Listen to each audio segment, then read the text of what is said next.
हरियाणा की करीब करीब 1,500 खेल नर्सरियों में प्रैक्टिस कर रहे 37,000 खिलाड़ियों को पिछले 10 महीने से डाइट का पैसा नहीं मिला है। मीडिया के सभी साथियों का आज की इस प्रेस वार्ता में बहुत बहुत स्वागत है। नायब सिंह जी ने झूठ बोलने में पीएचडी कर ली है और एक नई नीति हरियाणा के अंदर लेके आए हैं, आगे दौड़ पीछे छोड़। ये नई नीति है जिसके ऊपर हरियाणा आज के दिन चल रहा है। दो महत्वपूर्ण मुद्दों पर बात करने के लिए आज हम लोग यहां पर इकट्ठा हुए हैं और दोनों ही बहुत महत्वपूर्ण मुद्दे हैं। दोनों ही नायब सिंह जी के झूठ की पीएचडी और उनकी आगे दौड़ पीछे छोड़ की नीति को पूरी तरह से स्पष्ट करते हैं।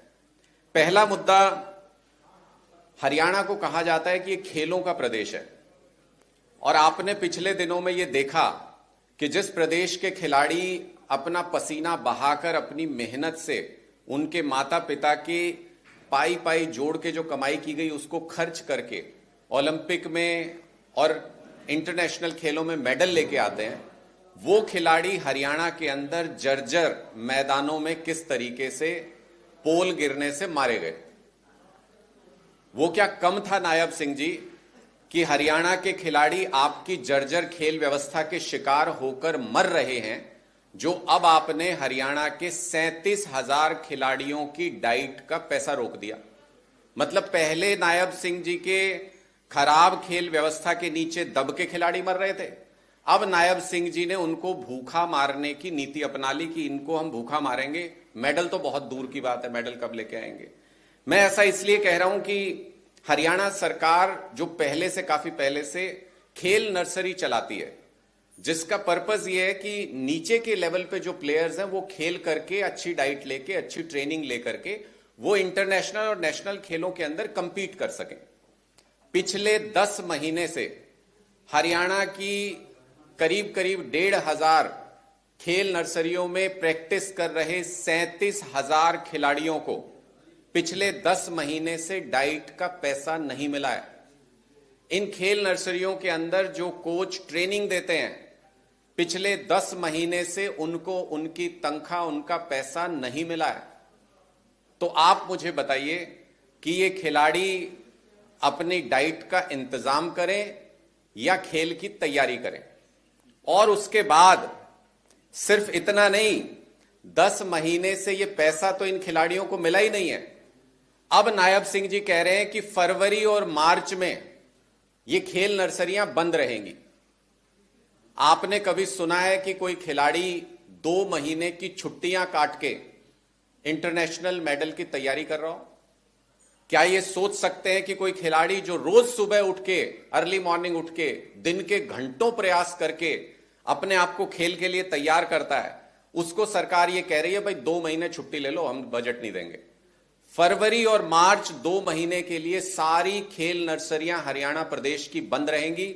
ये 37,000 खिलाड़ी प्रैक्टिस नहीं कर पाएंगे, कोचेज को तनख्वाह नहीं मिलेगी, 2 महीने का डाइट का पैसा वैसे तो मिल ही नहीं रहा पिछले 10 महीने से, लेकिन 2 महीने का रिकॉर्ड में भी नहीं चढ़ेगा, कागजों पे भी नहीं मिलेगा। तो ऐसा प्रदेश हरियाणा के अंदर नायब सिंह जी इस वक्त बना रहे हैं। लगातार खिलाड़ियों को निरुत्साहित करना, उनको खेल से दूर ले जाना, और जब खिलाड़ी खेल से दूर जाते हैं, युवा खेल से दूर जाते हैं, तो फिर नशा पूरे प्रदेश को कैप्चर कर लेता है। ये हमने पिछली सरकारों में पंजाब के अंदर देखा, अब वहां से निकालने का प्रयास कर रहे हैं। तो हरियाणा की नायब सिंह सरकार हरियाणा के युवाओं को खेलों से दूर करके नशे के चंगुल में धकेल रही है। और इस पे नायब सिंह जी ये कह रहे हैं कि हम नई खेल नर्सरी खोलेंगे। इसलिए मैंने कहा आगे दौड़ पीछे छोड़। जो खेल नर्सरी पहले खुली हुई हैं उनके युवाओं को डाइट नहीं मिल रही और नई खेल नर्सरी खोलने का दावा कर रहे हैं। दूसरी बात, नायब सिंह जी ने कल ही एक प्रेस स्टेटमेंट में कहा, कहते किसी की पेंशन नहीं कटी। हरियाणा के अंदर 75,000 से ज्यादा लोगों की पेंशन काट दी गई है। 75,000 से ज्यादा लोगों की पेंशन। और नायब सिंह जी ऑन रिकॉर्ड कह रहे हैं कि किसी की पेंशन नहीं कटी, तो ऐसे व्यक्ति को क्या कहेंगे? छोटी मोटी डिग्री से तो इतना बड़ा झूठ बोला नहीं जा सकता। इसका मतलब नायब सिंह जी ने झूठ बोलने में पीएचडी की डिग्री हासिल कर ली है। और क्या कह के ये पेंशन काटी जा रही है? किसी को ये कहा जा रहा है कि किसान के फसल का पैसा उसके अकाउंट में आया, तो उसको ये कह दिया गया अरे तुम तो बहुत कमाते हो। मतलब किसी किसान का अगर 2 लाख रुपया 3 लाख रुपया अगर उसके अकाउंट में आ गया फसल का, तो उसको कहा जा रहा है कि 3 लाख रुपए कमाई है तुम्हारी, तो तुम्हें पेंशन नहीं देंगे, उसकी पेंशन काट दी। अरे किसान की कमाई पे तो इनकम टैक्स भी नहीं लगता, और इसलिए नहीं लगता किसान की कमाई पे इनकम टैक्स क्योंकि कमाई होती ही नहीं। सिर्फ उसकी रोजी रोटी चलने जितना पैसा अगर वो कमा ले तो बहुत बड़ी बात है। किसान का खर्चा इतना होता है, और नायब सिंह जी का गणित ये कहता है कि किसान का खर्चा वर्चा मत देखो, जो भी फसल बेच के पैसा आया सारी किसान की कमाई है, उसको कमाई दिखा के पेंशन किसानों की काट दी गई। किसी परिवार में परिवार पहचान पत्र में पूरे परिवार की आय जोड़ के उसको 3 लाख से ऊपर दिखा दिया और एक बुजुर्ग की पेंशन काट दी। भाई बुजुर्ग की पेंशन का परिवार की आय से क्या लेना देना? बुजुर्ग की पेंशन परिवार पे डिपेंडेंसी खत्म करके उसको स्वाभिमान के साथ अपने जीवन के अंतिम वर्षों को जीने की एक मौका देने के लिए वो बुजुर्ग पेंशन शुरू की गई थी। नायब सिंह जी कह रहे हैं तुम्हारा तो परिवार बहुत कमाता है, तुम्हारी पेंशन नहीं देंगे। ऐसी नायब सिंह जी ने पेंशन काट दी। फिर किसी का नाम मिसमैच, किसी का सरनेम मिसमैच, किसी की उम्र मिसमैच। अरे भाई गलती तुम्हारे अधिकारियों की, रिकॉर्ड तुम्हारे खराब, और पेंशन लोगों की रोक ली। पूरे हरियाणा के अंदर इस वक्त जिस दफ्तर में आप जाके देखो सैकड़ों लोगों की लाइनें लगी हुई हैं, कहीं बुजुर्ग खड़े हैं, कहीं महिलाएं खड़ी हैं। सब लोग ये कह रहे हैं कि हमारी पेंशन कट गई। क्यों कटी कारण नहीं समझ में आ रहा। कहीं जाते हैं तो बताते हैं जी आपके बैंक अकाउंट में पैसे आ गए फसल के, कहीं जाते हैं कहते हैं आपका सरनेम नहीं मैच कर रहा, कहीं जाते हैं तो कह रहे हैं आपकी उम्र नहीं मैच कर रही। तो ये रिकॉर्ड की गलतियां नायब सिंह जी की सरकार करे और भुगते हरियाणा की जनता। इसलिए मैंने ये कहा कि ऑन रिकॉर्ड झूठ बोलने में नायब सिंह जी पीएचडी कर चुके, माहिर हो गए हैं। ये 2 ऐसे विषय हैं जिनसे इस वक्त पूरे हरियाणा के अंदर लोगों में बेहद नाराजगी है। नायब सिंह जी की सरकार से वो जवाब मांग रहे हैं, लेकिन नायब सिंह जी कह रहे हैं कि भाई आई एम तो चिल, मैं तो हंसूंगा, इधर उधर घूमूंगा, मैं किसी बात का कोई जवाब नहीं दूंगा। तो इसलिए हम ये पोस्टर आज जारी कर रहे हैं। ये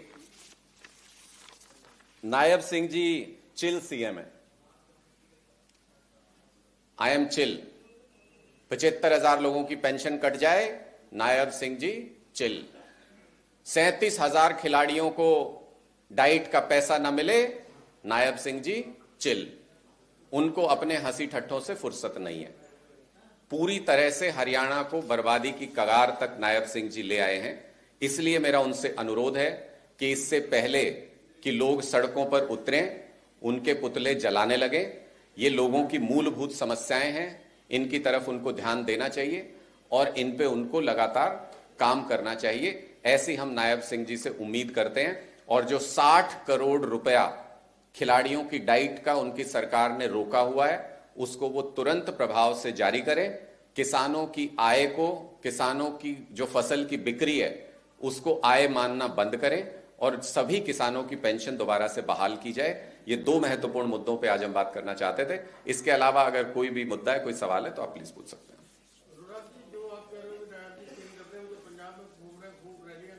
मैं तभी तो कह रहा हूं वो चिल कर रहे हैं। अरे भाई जिस प्रदेश के अंदर 75,000 लोगों की पेंशन कट जाए, जिस प्रदेश का किसान त्राहिमाम कर रहा हो, जिस प्रदेश के अंदर महिलाएं अपने आप को असुरक्षित महसूस कर रही हो, जिस प्रदेश के अंदर नशा लगातार बढ़ रहा हो, जिस प्रदेश का युवा रोजगार के लिए एचपीएससी दफ्तर के बाहर अभी भी बैठे होंगे। 1700 पोस्ट निकली थी अभी एचपीएससी की, उसमें से सिर्फ 39 भर्ती किए हैं। बाकी पोस्ट कहां लेके जाएंगे? दूसरे लोक में लेके जाएंगे क्या अपने साथ? कहां लेके जाएंगे? हरियाणा के युवाओं को नौकरी क्यों नहीं देते?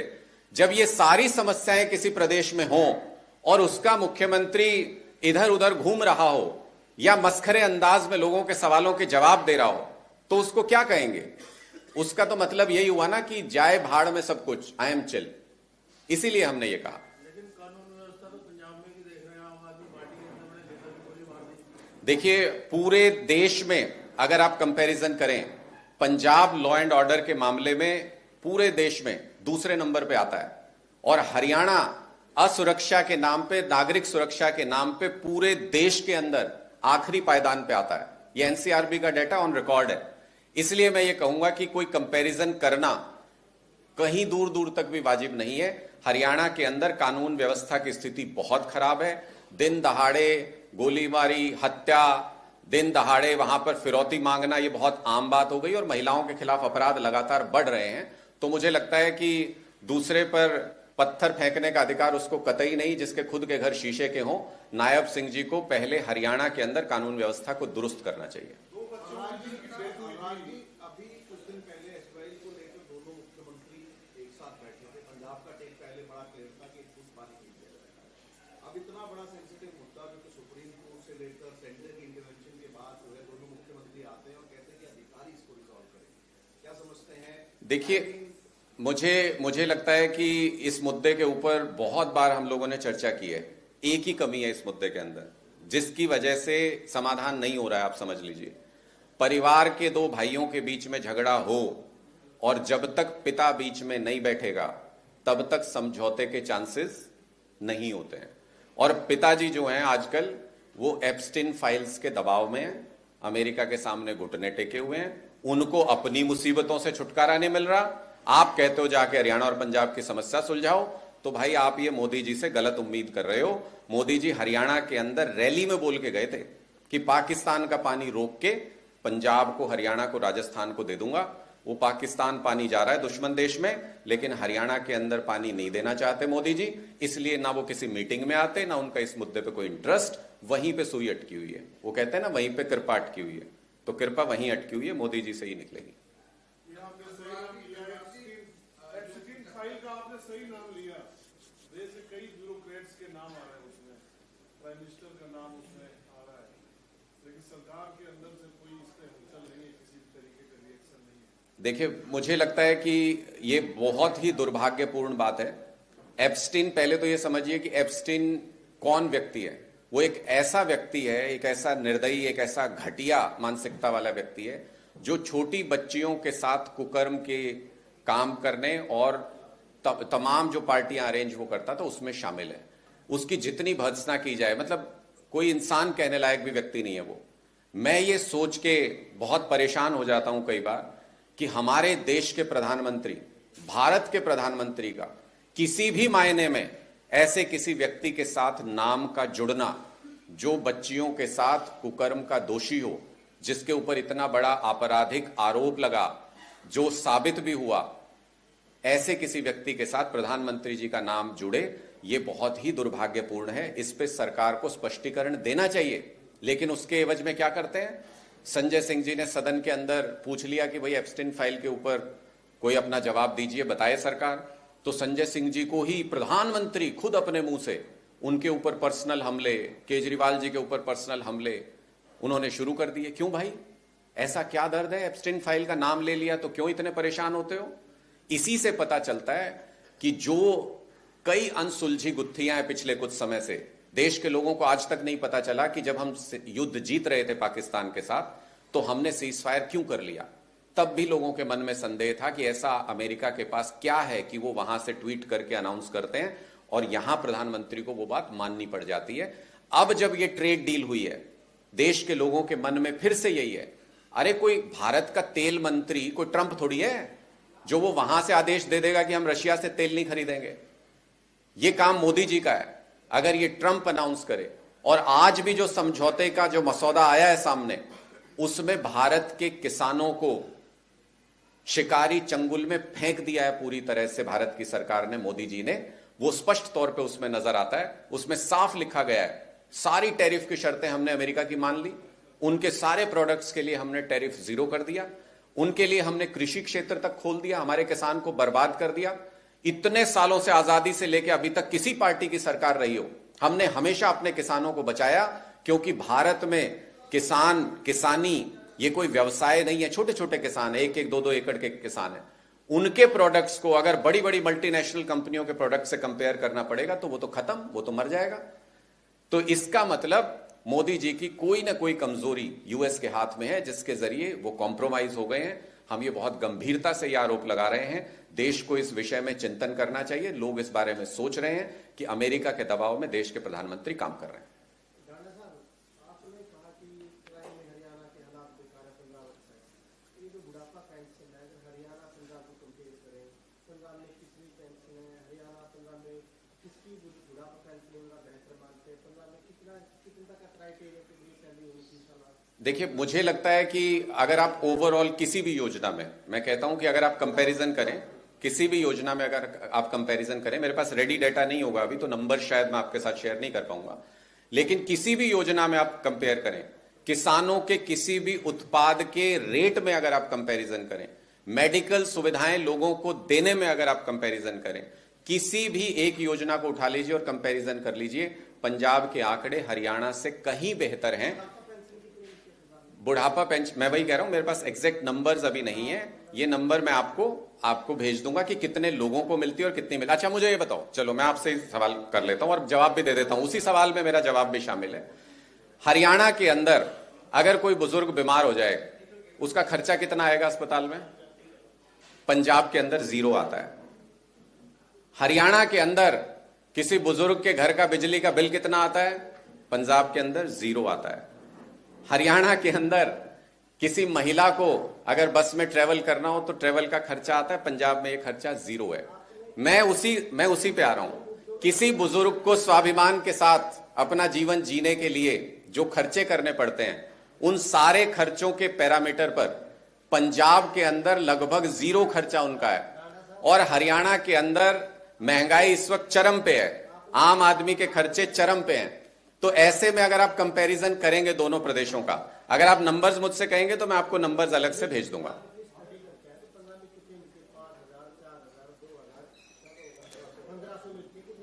मुझे लगता है कि किसी भी कंपैरिजन को आप इससे कैसे जस्टिफाई करोगे कि हरियाणा के अंदर 75,000 लोगों की पेंशन कट जाए? मतलब मैं ये पूछ रहा हूं कि भाई एक मुद्दे के ऊपर हम ये, अच्छा आप इसके बाद 1 to 1 कर लीजिएगा, फिर मैं आपको सारे सवालों के जवाब दे दूंगा।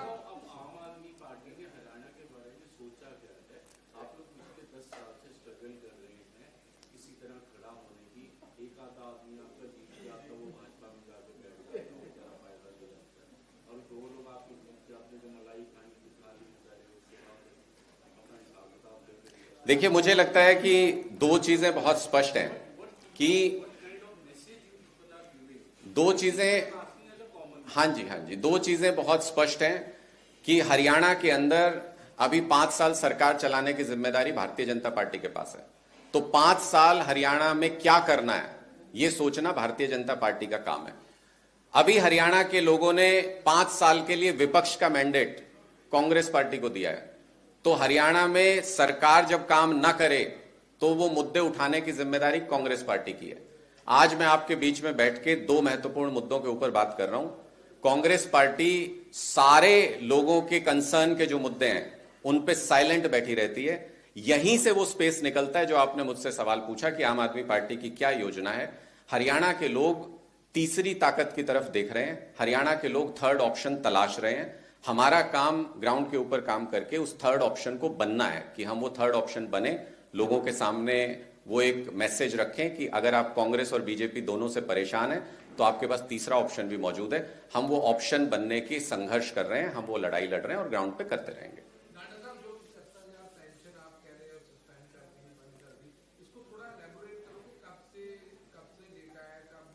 देखिए, पिछले 6 महीनों के दौरान मैं अलग अलग डिस्ट्रिक्ट के भी नंबर्स मैं स्टडी कर रहा था पिछले 2-3 दिनों से, जो लोगों के कंप्लेंट्स भी आ रहे हैं और जो हमारे पास जो डेटा आया है, जो वहां के ऑफिसेज के अंदर जो कंप्लेंट्स गई हैं, पिछले 6 महीनों से ये प्रोसेस लगातार चल रहा है। किसी न किसी क्राइटेरिया के आधार पर लोगों की पेंशन काटी जा रही है लगातार, और वो नंबर एक्यूमुलेट होके आज के दिन 75,000 से ज्यादा हो चुका है।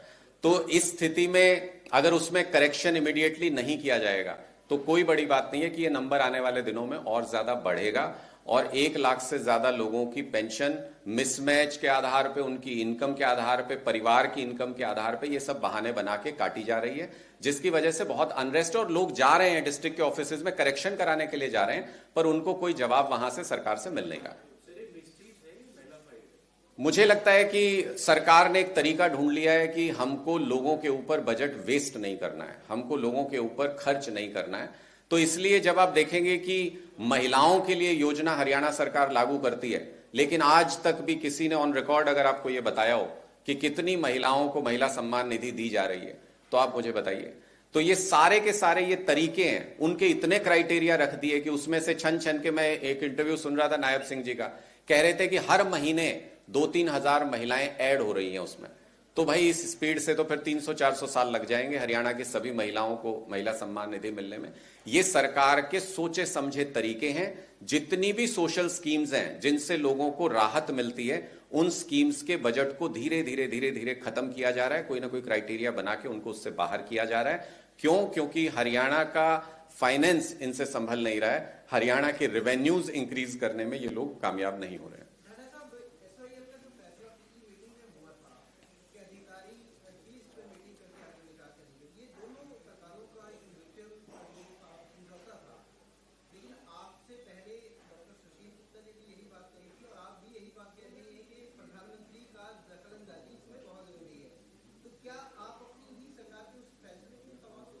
देखिए, ये निश्चित तौर पे दोनों प्रदेशों को मिलके इस मामले के ऊपर काम करना है और दोनों प्रदेश गंभीर हैं इसको लेकर के, इसलिए उनके ऑफिसर्स भी आपस में बात करेंगे, इसमें कोई दो राय नहीं है। लेकिन मैंने तो ये कहा कि कोई भी जब दो भाइयों की लड़ाई होती है, मैं फिर उसी उदाहरण पे आता हूं, आप 10 वकील रख लीजिए, 10 लोग उस भाई के साथ लग जाएं, 10 उसके साथ लग जाएं, पंचायत कर लें, मामला नहीं सुलझेगा जब तक पिता बीच में नहीं बैठेगा। जब पंचायत भी बैठेगी तो कहेंगे भाई इनके पिता को बुलाओ पहले यहां। जब तक प्रधानमंत्री नहीं चाहेंगे, और प्रधानमंत्री जी की ये सोची समझी नीति है कि उनको प्रदेशों को लड़ाना है, उनको जातियों को लड़ाना है, उनको धर्मों को लड़ाना है और उस लड़ाई की आंच पर अपनी राजनीतिक रोटियां सेकनी है। ये भारतीय जनता पार्टी की सोची समझी रणनीति है, जिसके तहत कभी भी वो इन मामलों का समाधान नहीं होने देंगे। बहन जी,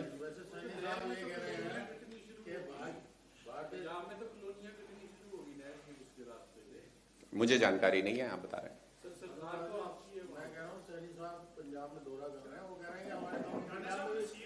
हमारे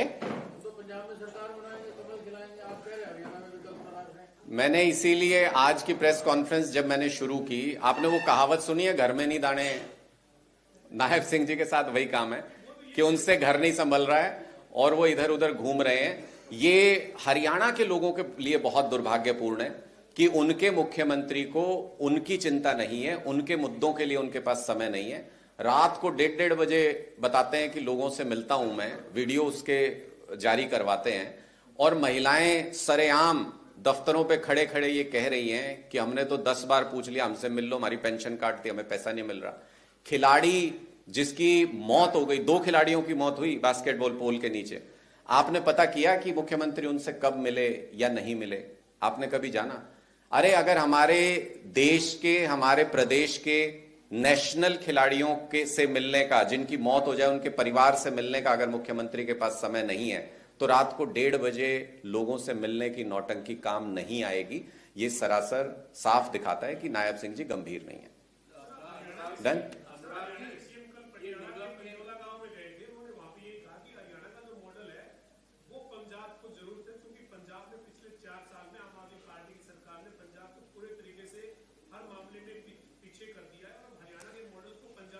जैसे कौन सा मॉडल? जिसमें कि हरियाणा के अस्पतालों में 50% पद खाली पड़े हैं, वो वाला मॉडल?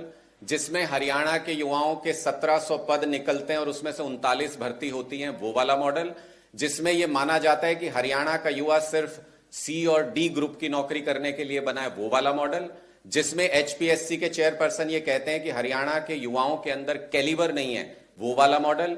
या जिसमें हरियाणा नागरिक सुरक्षा के मामले में अंतिम पायदान पर आता है, वो वाला मॉडल? या जहां पे आयुष्मान स्कीम बंद हो चुकी हरियाणा में क्योंकि बकाया नहीं चुकाया प्राइवेट अस्पतालों का सरकार ने, वो वाला मॉडल? कौन से वाला मॉडल पंजाब में लागू करना चाहते हैं नायब सिंह जी, उनको जाके पंजाब में अपनी रैलियों में यह भी बताना चाहिए कि मैं अपने यहां 75,000 पेंशन काट के आया हूं, मैं अपने यहां 37,000 खिलाड़ियों को खाने के लिए डाइट नहीं दे रहा हूं, मेरे यहां पे बिजली मुफ्त नहीं मिलती है, मेरे यहां पे सेहत के 10 लाख रुपए का इंश्योरेंस नहीं मिलता है।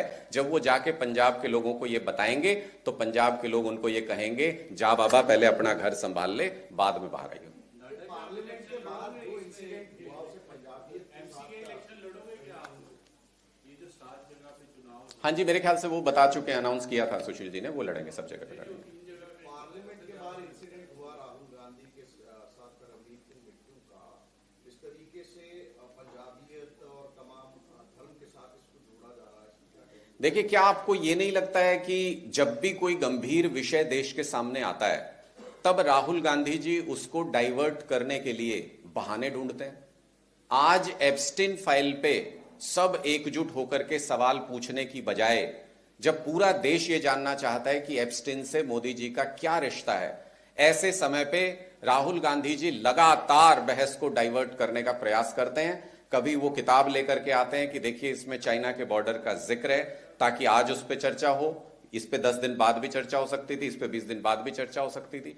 कभी वो जानबूझ के कैमरों की मौजूदगी में कोई ऐसा कमेंट करते हैं जिसके ऊपर बहस होने लगे और डाइवर्ट हो जाए एप्स्टीन फाइल से। क्या ये सोची समझी रणनीति आपको नजर नहीं आती है कि मोदी जी जब भी किसी भंवर में फंसते हैं, जैसे जब भारत पाकिस्तान का युद्ध चल रहा था और सीज फायर हुआ तो सारा देश पूछ रहा था यार मोदी जी को क्या हो गया, क्यों कर लिया है सीज फायर, हम तो जीत रहे थे। और राहुल गांधी जी क्या पूछ रहे थे, भाई हमारे कितने प्लेन गिर गए, मुझे ये बताओ, मुझे और कुछ नहीं जानना। तो राहुल गांधी जी बहस को डाइवर्ट करने का काम करते हैं। बीजेपी के एजेंट के तौर पे कांग्रेस पार्टी काम कर रही है। ये दोनों एक ही सिक्के के दो पहलू हैं।